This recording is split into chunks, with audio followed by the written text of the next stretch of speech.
I'm glad there's much more lenient, and I agree, especially kind of being in California, being at Google. There is more humanistic aspect of the job, and especially with the interview, which is really good. So Right. Joey kind of touched on something that is really interesting. Google is about 5 or 6 rounds of interviews for both engineering, business, product, whatever it may be. And what happens is during those 5 or 6 rounds, you're going to get interviewed by, I believe the first is the recruiter, and then about 5 people from Google. And that may not be the team you're on, but different teams.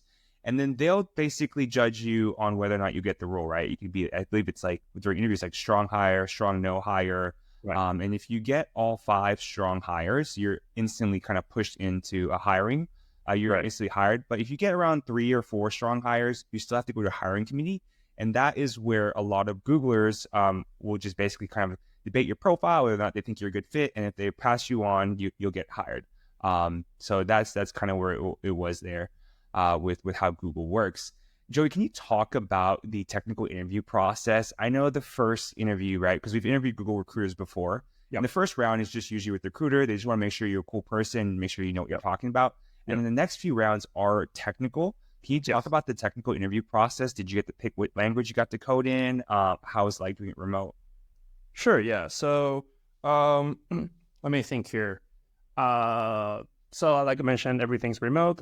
In terms of what programming language, this is something you communicate to your recruiter ahead of time, and then they will internally, they will only pick interviewers that uh, that are comfortable with the language you've picked, basically.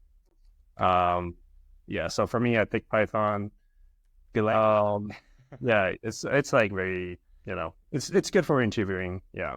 I don't feel like it's a good language for like production code though, because I previously worked at Yelp, which was a Python shop, and Oh, was it really? yeah, basically everything was Python, and that made life kind of painful because I feel I used to love Python until I joined Yelp. It's a great language for writing, but it's terrible for like reading.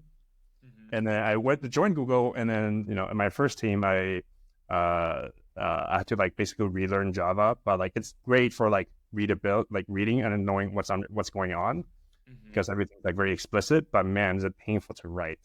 Yeah, Java's Yeah, hard.